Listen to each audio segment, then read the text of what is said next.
जिसके जीवन में हमेशा कांटे ही मिले हैं। बेटी बड़ी हुई तो घर में मायके में दुख देखा, और मायके से गई ससुराल में तो ससुराल में दुख देखा।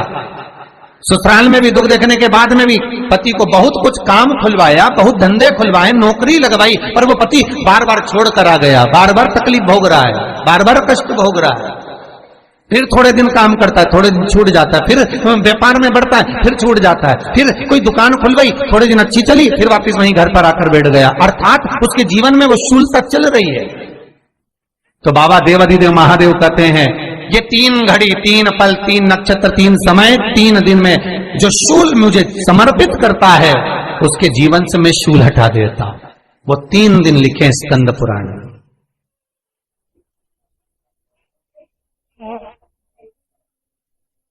महाराज बैसाख महीने में जो प्रदोष आती है, बैसाख के महीने में बहुत ध्यान से सुनना भाई, जो अपनी जिंदगी से बहुत तंग आ गए हो, परेशान हो गए हो, कष्टमय जीवन जी रहे हो, बहुत दुखी हो गए हो, उनके लिए ये स्कंद पुराण का चरित्र फिर मिले ना मिले आप प्रेम से सुनिए। आओ, पहला बैसाख महीने की प्रदोष, चाहे वो शनिचरी प्रदोष हो, चाहे रविवार की हो, सोमवार की हो, मंगल की हो, बुधवार की हो, गुरुवार की हो, शुक्रवार की हो, शनिवार की हो, कोई भी वार की हो, पर बैसाख महीने की प्रदोष, प्रदोष काल में शाम का समय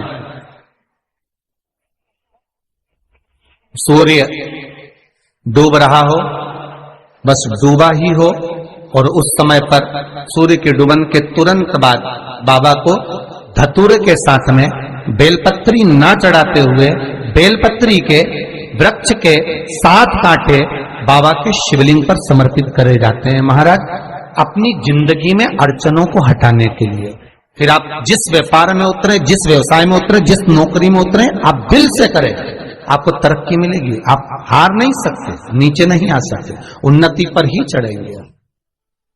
एक वैशाख मास की प्रदोष, दूसरा शिवरात्रि के दिन मध्याह्न का समय।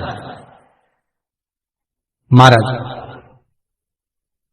जो बड़ी शिवरात्रि होती है माघ की, बड़ी शिवरात्रि के अंतर्गत मध्याह्न का समय, दोपहर के ठीक 12 बजे,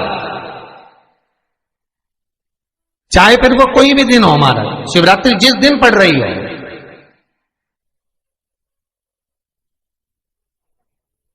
उस दिन भी धतूरे के साथ बाबा को 7 कांटे बेलपत्री के वृक्ष के समर्पित होते हैं। महाराज इसमें आप ये वाले जो कांटे हैं जो शिवरात्रि के दोपहर 12 बजे वाले हैं, अगर कोई मदिरा पीने वाला हो, व्यसन में डूबने वाला हो, कोई जुआ खेलने वाला हो, कोई गलत वैश्यावृत्ति करने वाला, या अपने मार्ग से विचलित कोई व्यक्ति है, उसके लिए भी ये कांटे बहुत काम आते हैं। महाराज दूसरा, पार्वती तेरे द्वारा तेरे नयन अश्रु से जो प्रगटा हुआ बेल का वृक्ष है, द्वितीय शूल मैं वहां धारण करता, तृतीय शूल, तीसरा शूल जो वर्णन करा गया। महाराज भगवान श्रावण के महीने में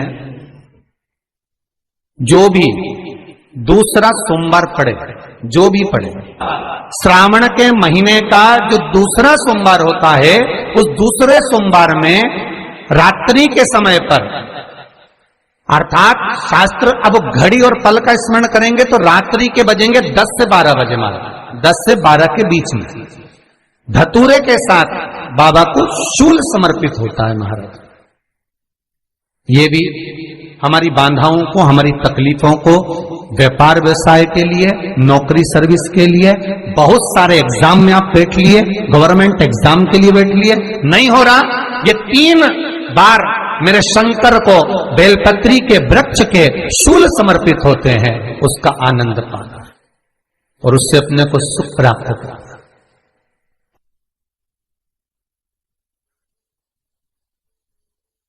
कि बाबा भोलेनाथ जी के नयन अश्रु से जो प्रकट हुआ वो रुद्राक्ष का पौधा है, माता पार्वती के नयन अश्रु से जो प्रकट हुआ वो बेलपत्री का पौधा है, और उमा और महेश, जिस महेश के वंशज है महेश्वरी, जिनकी 12 खाम प्रगटी है भगवान महेश के द्वारा,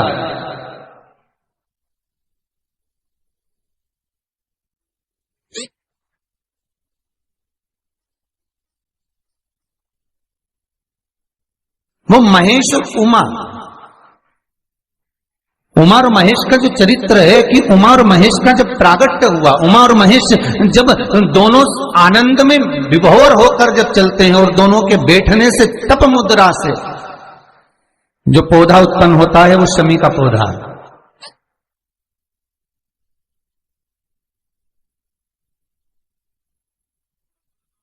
शमी का पौधा। तो एक बात ध्यान रखिए, शिव जी के द्वारा जो निर्मित हुआ उसमें कोई शूल नहीं है, उसमें कोई कांटे नहीं है। पार्वती के द्वारा जो निर्मित हुआ बेलपत्री का पौधा, उसमें कांटे हैं। और पार्वती के मिलन से भी जो उत्पन्न हुआ है शंकर के साथ में, उसमें भी कांटे हैं। शमी के पौधे में भी कांटे, शमी के वृक्ष में भी कांटे।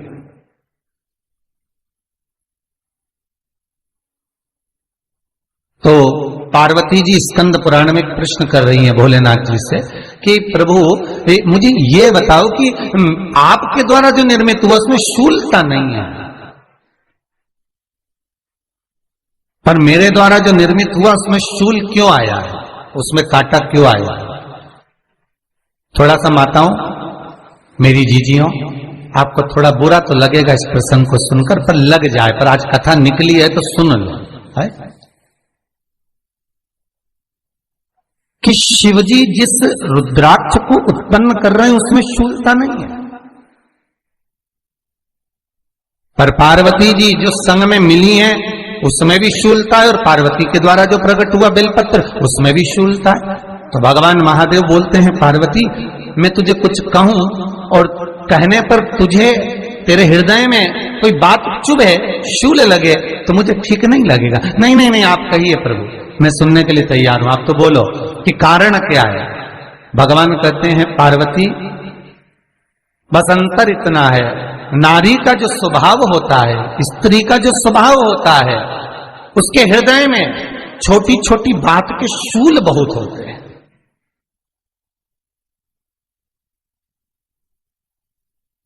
जेठानी ने ये कह दिया, देवरानी ने ये कह दिया, तुम्हारी मम्मी ये बोल दी, तुम्हारे पापा ने ये कह दिया, तुम्हारी बहनों ने ये कह दिया, तुम्हारे भाई ने ये कह दिया, तुम्हारे रिश्तेदार ने ये बोल दिया। ये नारी के भीतर ये शूलता रहती है। तो पार्वती जी बोली कि जितना तप आपने करा उतना तप मैंने करा, और जितनी साधना आपने करी उतनी साधना मैंने करी, और जितना आराधना दिल से आपने करी उतनी आराधना दिल से मैंने करी, फिर इसमें शूलता कहां से आ गई?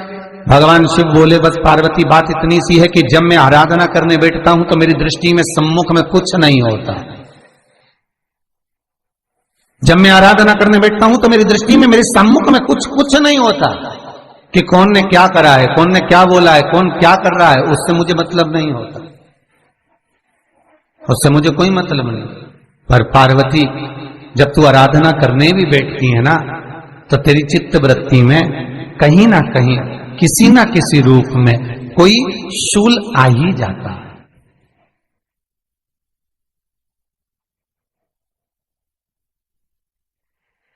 कई माताओं की आदत देखी साहब, भगवान की सेवा करने बैठी है तो भी भीतर थोड़ा सा शूलता भरी हुई है। महाराज बताओ, इतने सारे भगवान इकट्ठे कर लिए, मैंने बोला था बहू से कि वहां रख लेती है, बताओ इतने सारे यहां पर लाकर रख दिए हैं, अब इसकी सेवा करना पड़ रही है, अब ये करना पड़ रहा है। प्रसाद लेने के लिए रसोई घर में गई, भगवान का भोग लगाने के लिए, तो उसमें भी शूलता आ गई। इतने घंटों से मैं सामान ढूंढ रही, फ्रिज में मिल ही नहीं रहा, मैंने रख के गई थी, भगवान जाने कहां चले गए।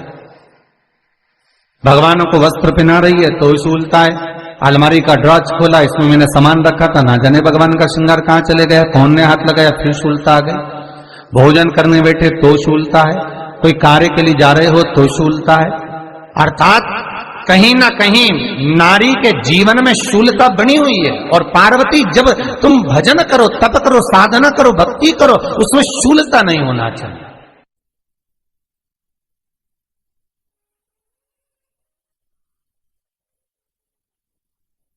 पार्वती जी ने कहा, भोलेनाथ